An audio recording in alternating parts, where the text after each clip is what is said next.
Hello, bonsoir. Alors aujourd'hui on se retrouve pour une vidéo sur le chloro parce qu'il y a plein de gens qui savent pas comment jouer correctement et surtout il y a eu des gros nerfs récemment et donc ça peut être intéressant de refaire un petit point dessus au cas où les gens sont perdus. Donc, voilà. Alors globalement comment ça marche. Donc au niveau du stuff, faut garder à l'esprit que c'est toujours un boss killer, il est toujours bien, il est toujours dans les tops. Mais voilà, extrêmement important, du coup, il va falloir mettre de la vitesse d'attaque sur votre stuff et des dégâts critiques. Pourquoi la vitesse d'attaque? Parce que la vitesse d'attaque, elle va augmenter votre coef.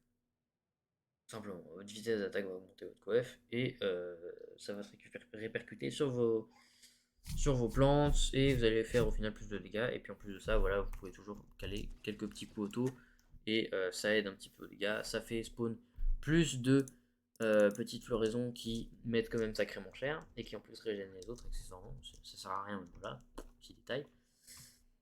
Euh, voilà. Globalement, au niveau du stuff, ça ressemble à ça. Du coup, c'est vitesse d'attaque, dégâts critiques.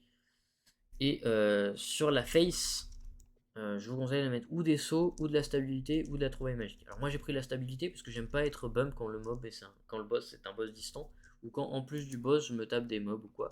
Parce que ça m'arrive d'utiliser le chloro pour clean les salles, d'où le build que je joue au niveau des gemmes, vous allez voir ça juste après. Et du coup la stabilité m'empêche un peu d'être bump. Je trouve ça un peu utile. Ça, c'est vraiment un choix perso. Moi je pense que le plus opti c'est de partir sur les sauts. Après voilà. Au niveau de la bague de classe, aucun effet n'est requis. Ils sont tous un peu nuls. Si je devais demander un effet, avant j'aurais dit la phyto-barrière.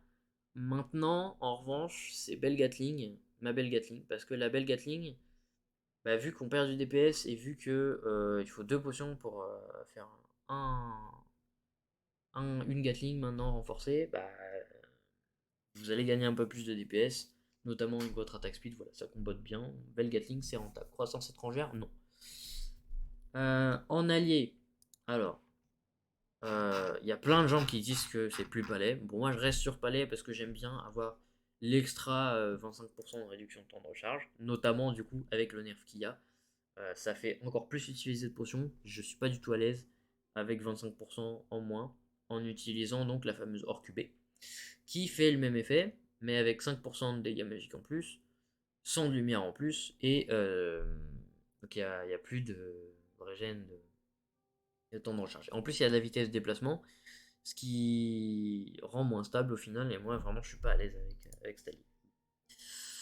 Au niveau de la bannière, donc ça va être vitesse d'attaque et contenance de flasque. Donc c'est pareil pour la perma, c'est la même chose. Euh, voilà.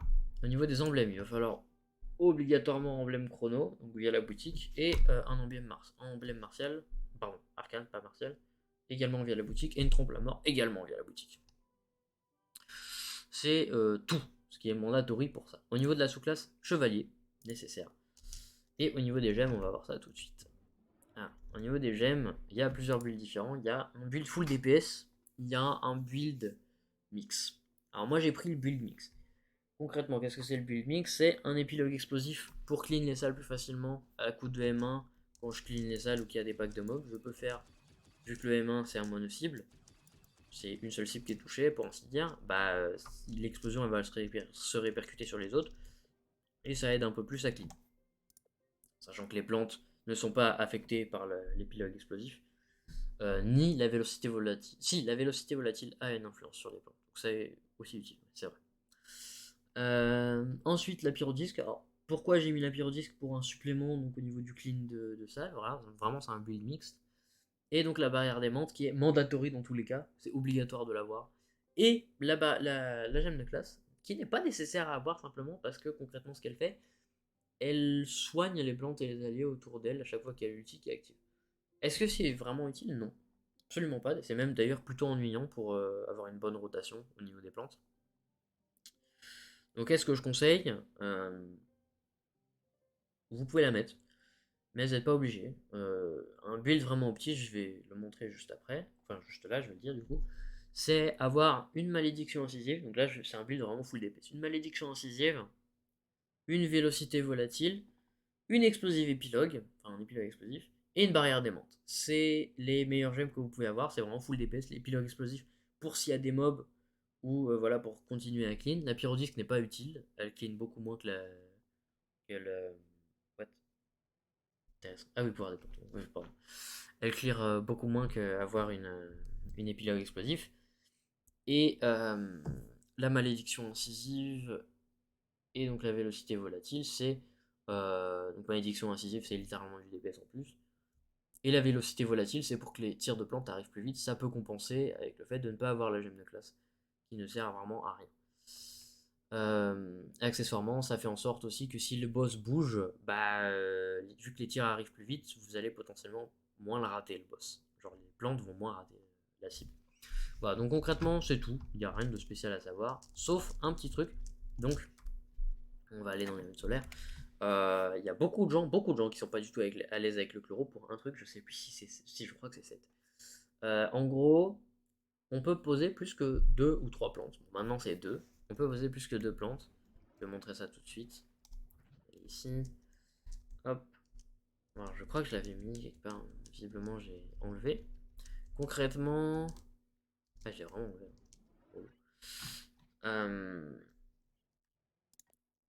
Ici, je vais mettre je vais mettre un panneau signe en fait. Hop. Un panneau signe ici. 1, 2, 3, 4, 5, 6, 7. Je crois que je suis pas mauvais en maths. Nickel. Et le huitième. Et ça fait 9 au total.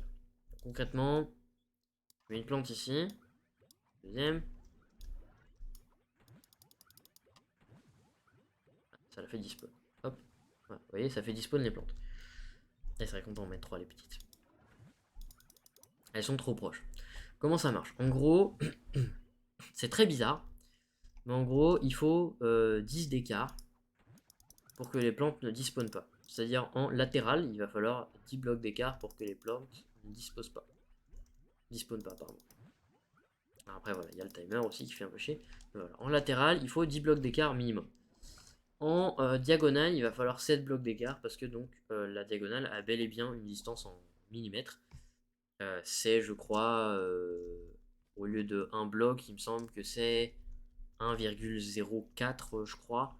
Et du coup, c'est. Enfin, je sais plus combien c'est, mais voilà, c'est une petite distance un peu plus longue qui fait que du coup, il y a besoin de moins de distance.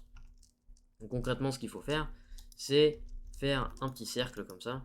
C'est vrai qu'il faut des plantes. Donc on utilise une potion, d'où l'intérêt des jumps. Hein. On utilise une potion pour régénérer notre temps de recharge. Et donc poser des plantes comme ça entre les points cardinaux.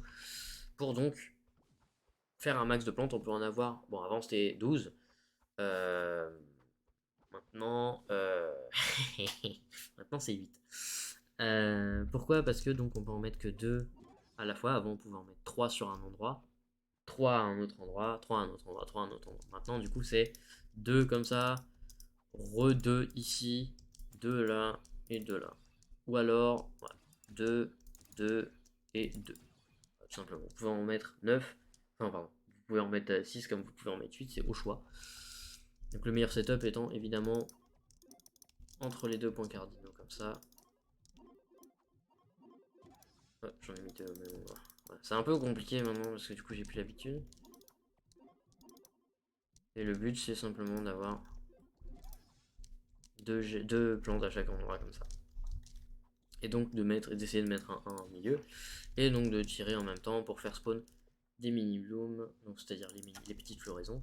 Et à chaque fois que vous allez tout poser, essayez de prendre votre temps hein, quand vous faites les potions. Spammez pas comme un bourrin parce que du coup il faut utiliser beaucoup plus de potions qu'avant. Donc spammez pas comme un bourrin, prenez votre temps.